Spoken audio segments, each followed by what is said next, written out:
Being a child of the 1980s, I was really excited when LEGO announced the Blacktron Renegade. After building it, well, I have a little bit of disappointment. Now, there are some really good aspects to the set, but I'm going to share with you why I'm a little disappointed as I break down the quality of the product, the building experience, as well as the overall value. So let's go ahead and dive into this review.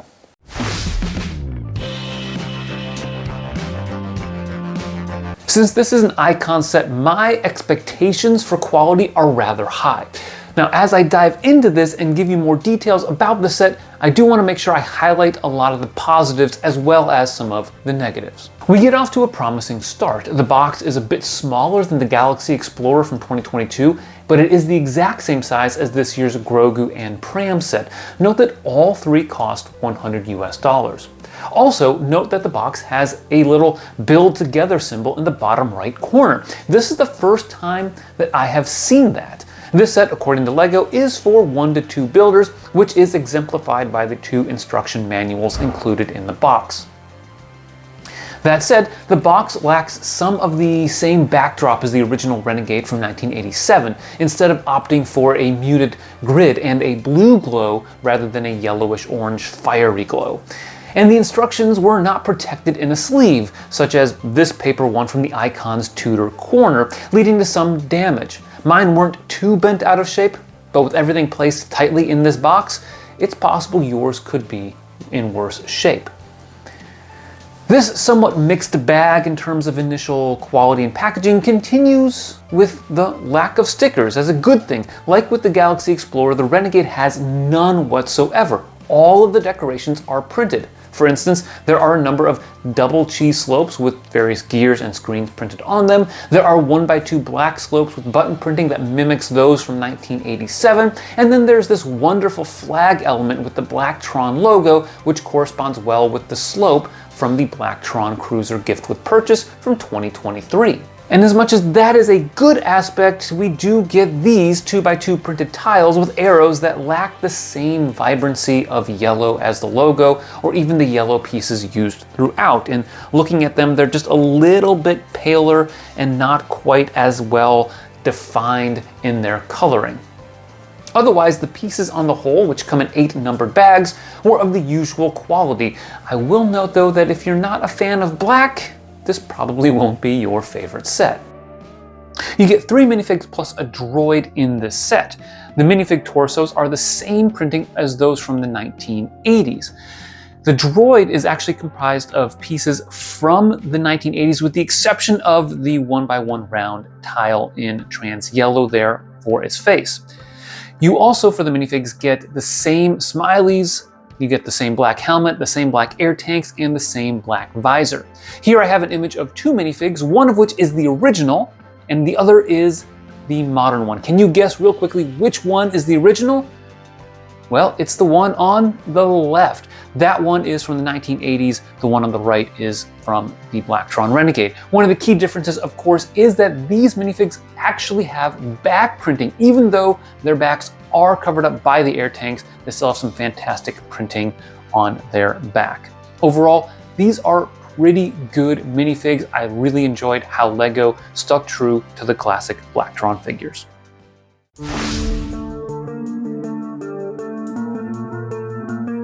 I mentioned some significant issues with this set back in the introduction, and the building experience is where I found them to really manifest themselves. Now, there are some positives that I want to highlight first. There was only a bit of Technic to this build, primarily for the landing gear and engines, which is in contrast to the Galaxy Explorer, which was dominated by Technic pieces early on. The building techniques at the front of the ship are fantastic. The blaster at the front is brilliantly attached to small bars with some inverted bow slopes used to add contouring. The printed flag element with the Blacktron logo fits seamlessly into the front of the ship alongside these angled bow slopes. These support columns, which weren't part of the original, are nicely slotted in using bracketed snot techniques.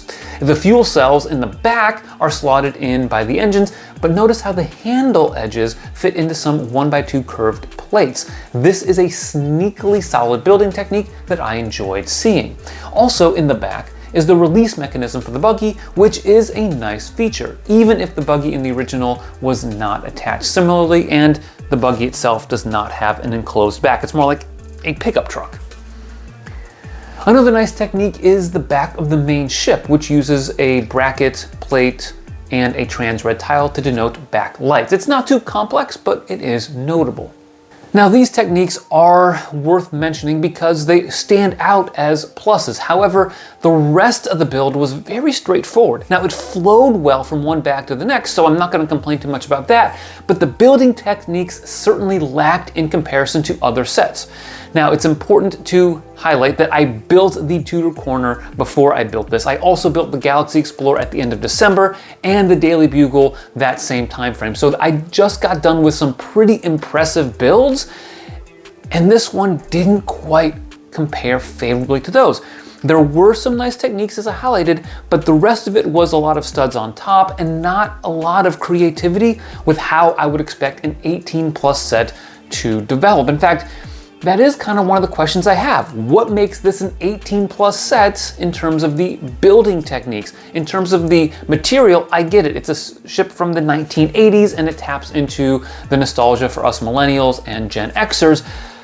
But otherwise, nothing in the build would denote this as something that would be very complicated for somebody above the age of 8 or 10 years old. It really, in fact, thinking about it, is less complicated than the Creator 3-in-1 cat that my oldest daughter just finished building this week.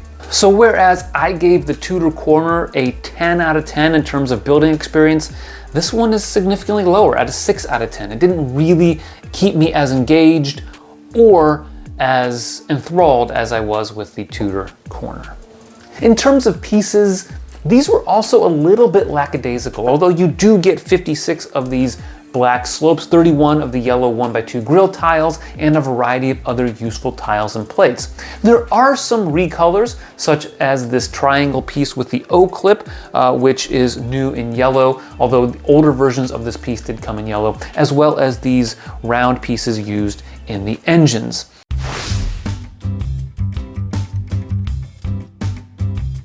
Despite the knock that I just made on the building experience, the set does represent strong value. For $100 US, you get 1,151 pieces, 3 minifigs, and a droid.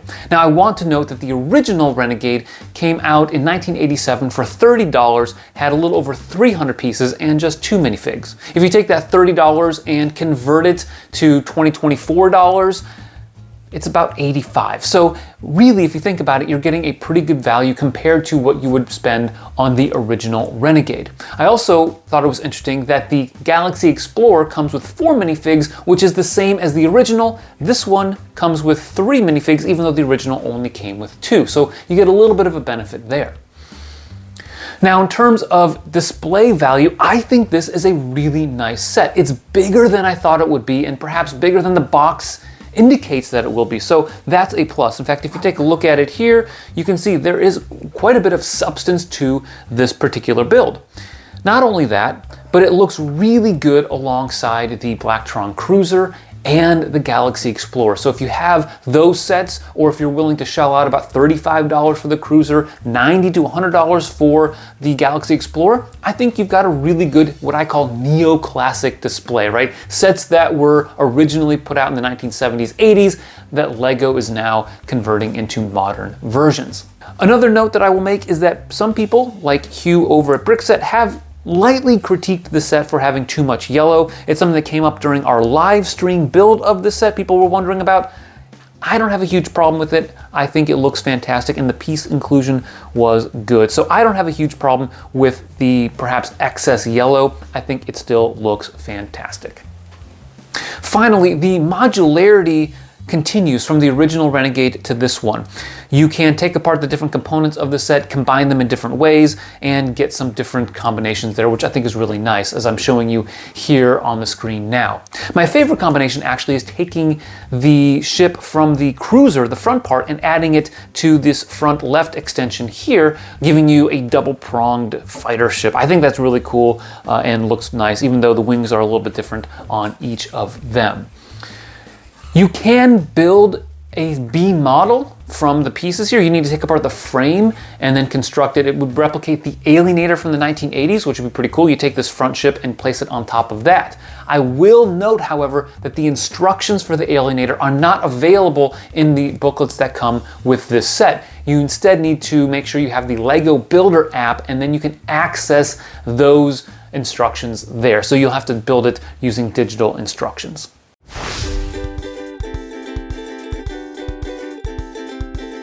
So what is the final verdict, my actual rating for this set? Well, as much as I was predisposed to liking the set, I wanted to give it a high rating. I loved when it was released. The initial reviews that I read of it were very, very positive, and I agree with many aspects of that. But the building experience let me down, especially because I was coming into it with heightened expectations as an icon set and perhaps having recently built the Galaxy Explorer. So I was disappointed with that, and because of that, I'm gonna give it an 8 out of 10 bricks. Now, that's not a terrible rating, and it's maybe a higher rating than I would give some other sets that I bought in January of 2025, the reviews for which are forthcoming, but maybe lower than I thought I was going to give it. I really wanted to go 9 or 10 out of 10, and it kind of dropped a little bit as I got into the build. So that's my rating for this set. In terms of recommending it, I think if you were a fan of Blacktron in the 1980s, you are going to like this set. It's going to look fantastic on your display and look good with the Cruiser gift with purchase from 2023, as well as the 2022 Galaxy Explorer.